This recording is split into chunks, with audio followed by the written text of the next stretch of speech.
The National Theatre Arts Company of Trinidad and Tobago presents Lockdown Emotions. Join the members of NTACTT as we explore the mental, emotional, and physical experiences of COVID-19.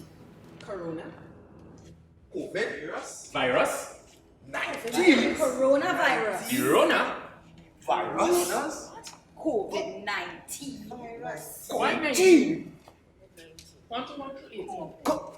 Corona. Pandemic. Pandemic. Pandemic. Pandemic. Pandemic. Pandemic. Pandemic. Pandemic. Pandemic.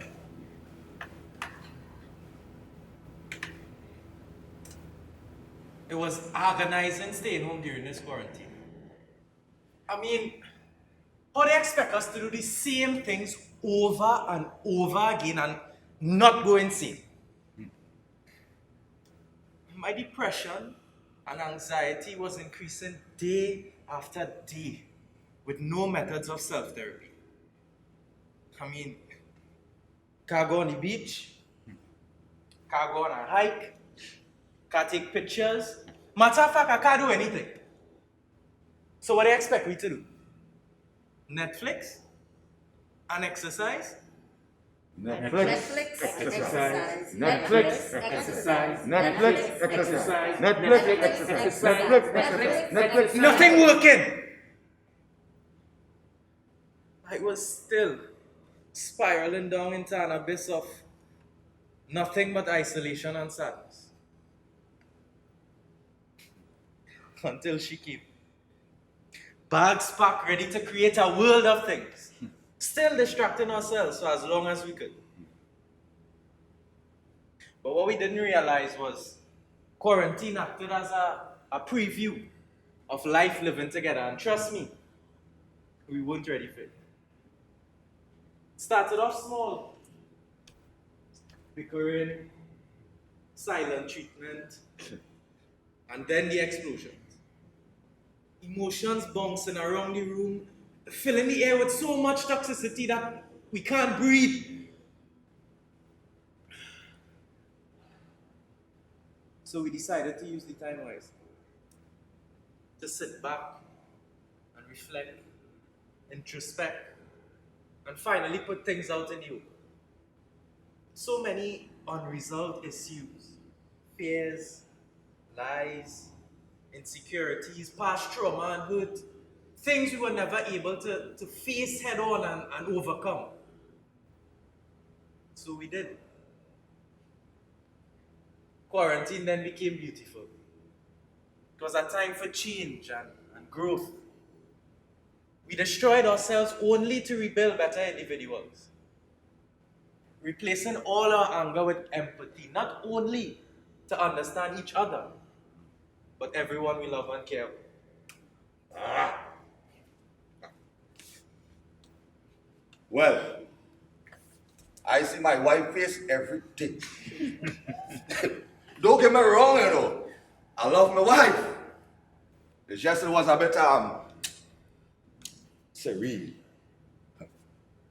The children home from school, looking after children, teaching children schoolwork, playing with children, keeping children busy, just trying to find something for them to do so they wouldn't stay on the internet every minute. Looking for something for myself to do. Learn to cook something new. Plant. Build a draft board. Sneak out and take a little line with the neighbor. I saved plenty money on gas. Went awake.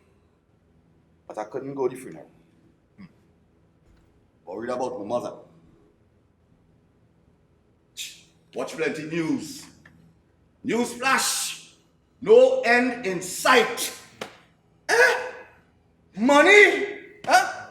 Money.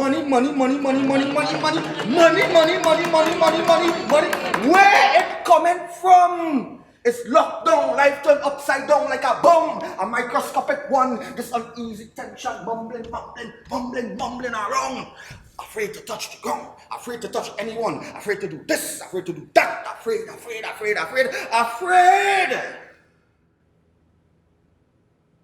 I would often hear about people who are healthy, and then all of a sudden some tragic, life-changing moment would shock them into readjusting their whole lifestyle.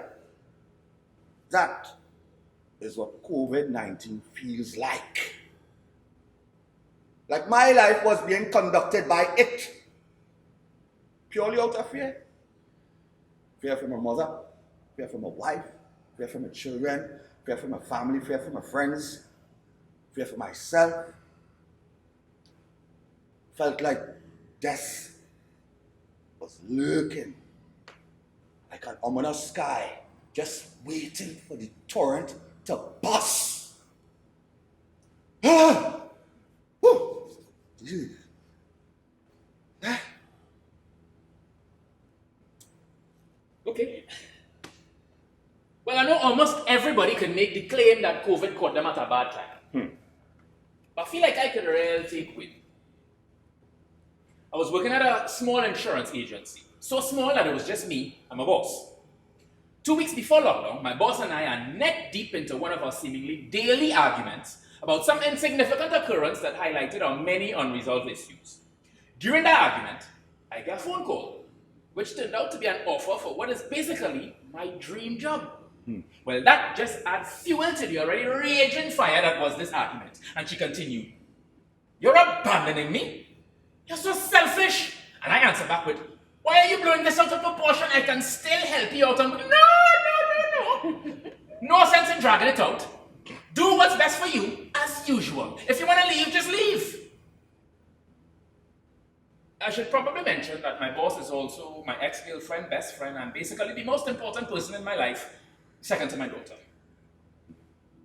So anyway, I am firing off on all cylinders because I'm hyped off this job offer. And I'm thinking to myself, because I didn't have the balls to say it, I'm thinking, well, fine. I mean, I'm here trying to help you out so the transition wouldn't be so harsh. And you want to act up? I don't need this. By Monday, because I've got the call on a Friday. By Monday, I'll be in my dream job. Peace. Fast forward 2 weeks later, I have no money, no possible income, and bam! Country lockdown.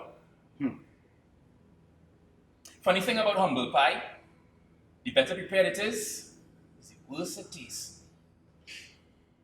But she's the most important person in my life for a reason. When she found out what was going on with me, she graciously opened up the doors of her home to me. I was so relieved. At first. Now, we both have issues. Hers from past relationships, including and probably especially ours, which created insecurities that she hadn't yet dealt with. And mine, also from past relationships, and traits that I'm yet to get to the root of so that I can get rid of or at least curb them. But before COVID, we had our separate spaces. And we didn't realize that those spaces served as a mental reset button. But now, that we're forced to be up in each other's nose hole, it's like a recipe for disaster. So something as simple as, could you wash the dishes, please? No, ladies, when all they say, could you wash the dishes, please? Men here, could you wash the dishes, please? But fellas, apparently what they really mean is, wash the dishes now. So when I nonchalantly answer, yeah, I'll wash it later. Wrong. Wrong answer. Wrong answer. Now that is not that big a deal. But when you add to that pent-up resentment from years of unaddressed hurt, when you add to that this meticulous person whose meticulousness is now multiplied times 10 because of COVID, is now living with a person who approaches almost everything in life with a, according to my grandmother, don't care damn attitude, well, emotions are bound to explode. And that led to the most tumultuous 3-month period of my life. COVID-19. Coronavirus disease. Corona! Virus. Coronavirus. COVID-19. That rate is increasing all over the world, and right here in Trinidad. Close the airport. Close it. What are you waiting for? They say it's a pandemic.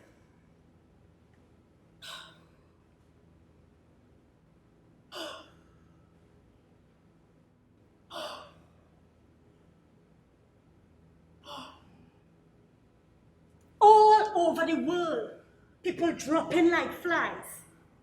In America, in Italy, in Spain, in Brazil. Close the airport. What are you waiting for? I'm not ready to die. I'm too scared. I want to live. I want to live. Calm down. Calm down. I'm young and I'm strong. But fear has a large shadow.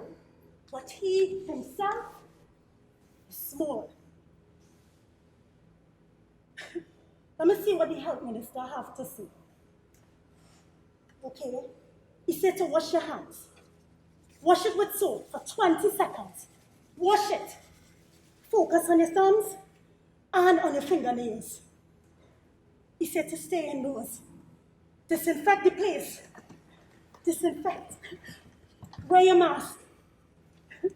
Wear your mask. Wear your mask. Wear your mask. Wear your mask.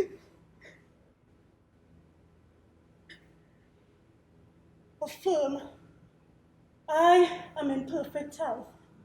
I am in perfect health. I am in perfect health. I am in I am in perfect health. I am in perfect health.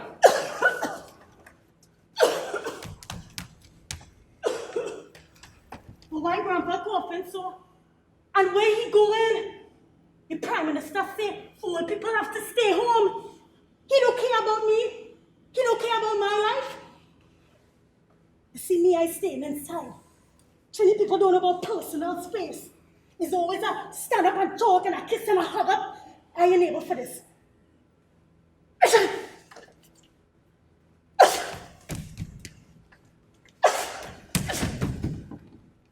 Come back. Why he sneezing so? You see me? I ain't leaving this room. I ain't leaving. 2020 was supposed to be the year of opportunity. I ain't get to graduate. I ain't get to see Paris. I didn't get to go to Broadway. I ain't even reached Icacus. Everything feels so uncertain. Death.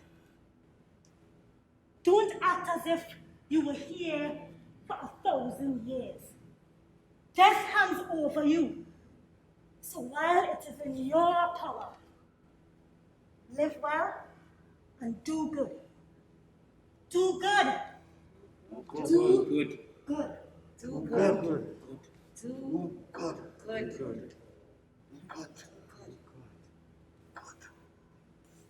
When this whole thing started, I was extremely concerned. I live in a household with 2 persons who are 60 and over, and they hardly used to stay at home. I initially thought they would have continued doing so, potentially exposing the rest of us to the virus. But thankfully, they listened to us and stayed put. Then the numbers started rising, and my concern switched from myself to those infected. Then people started dying. Concern switched to anxiety. Anxiety increased as the world's numbers increased. I had to take a step back from the media. It was a lot. Too much at times. I'd also seen this post talking about if you don't use this time to enhance your skills or learn something new, then you didn't lack the time, you lacked the discipline. Now I understand what they were trying to say, but I still disagree. For me, I simply didn't have the resources, but more than that, I was more concerned with trying to stay sane, more than being productive. I also have a little one to see about, so I couldn't afford to be anxious or stressed to pass it on to him. Not saying that he can't see me worried, but it shouldn't be to the point where it would affect him. So that is how I coped. I kept my focus on him. Now, I must admit that I felt a little guilty at first for not working on my craft or trying to improve myself otherwise. But honestly, at that point, just being okay was good enough for me. As the situation dragged on, thoughts about the pandemic constantly flooded my mind. Was this COVID experience meant to bring us closer together or tear us further apart? Change your clothes as soon as you get home, eh? Did you wash your hands? Did you sanitize? Where's your mask? Where is your mask?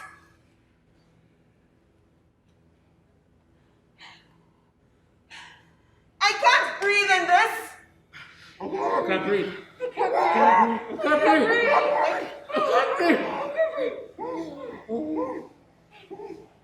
A thought reminiscent of George Floyd's last words. Yeah, I saw that video. I don't know how, because usually I don't look at those types of videos. But somehow I managed to look at that one. It shook me to the core. I cried. I was so angry, I wanted to shout at my phone, "Get off! Get off! What are you doing? What are you doing? Stop! Protests, racism, classism, colorism, on top of COVID, Black Lives Matter. It's been a lot. Just a lot.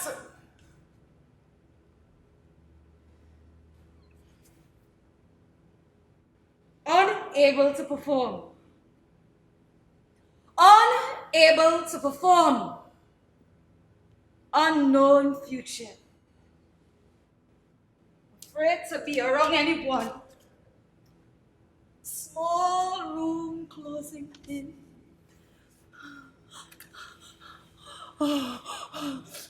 My heart is racing. I can't breathe. Left hand going numb. Pain in my chest. I'm convinced I'm having a heart attack or a stroke. The ECG says I'm okay.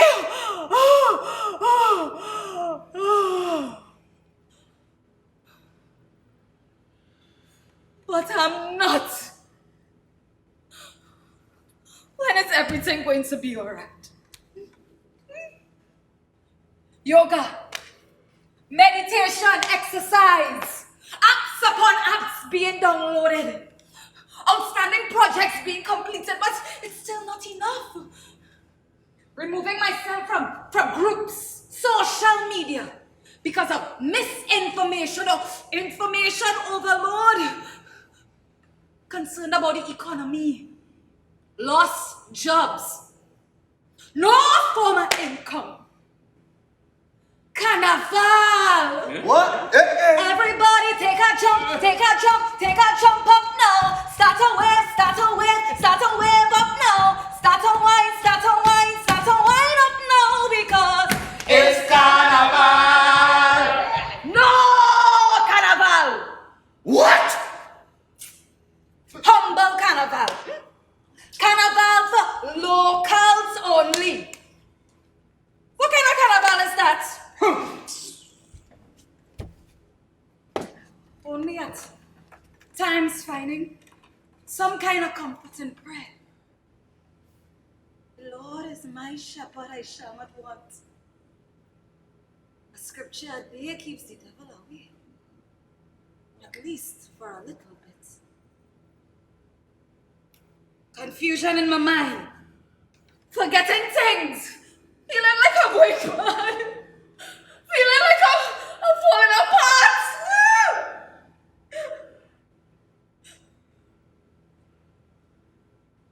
Google becomes my best friend. But also my worst enemy. No! Never! This is ridiculous. Are you stupid? Why can't people just stay inside? Damn idiots. This is too much. Dead. Dead. Another death. They have death. They have people. They have breathing the same air.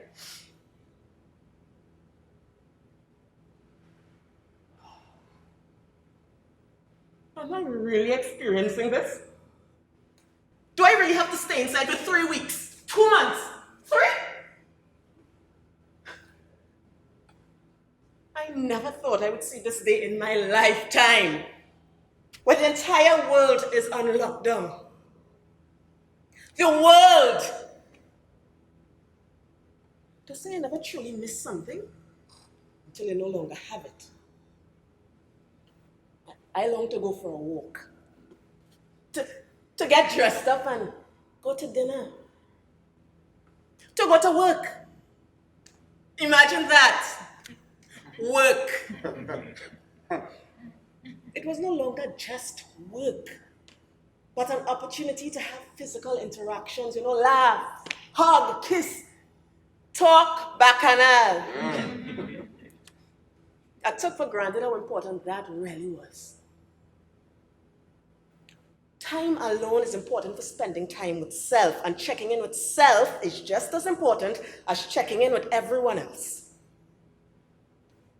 My mind plays tricks, and it is important for me to let my mind know that I am not playing. Solace for me is meditation and music. I am light. I am light. I am light. I am light. I am light. I am light. Using my body and voice as the instrument it was intended was my much-needed escape. There were so many times I felt imprisoned. I just needed to get out. But envisioning myself outdoors, that helped to keep me calm.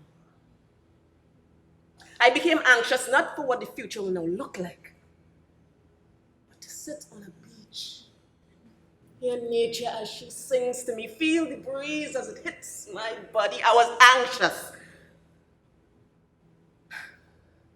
But now I will never take for granted the little things that are in reality really quite big. Corona. COVID-19. Pandemic. Virus. Quarantine. Lockdown. Lockdown emotions.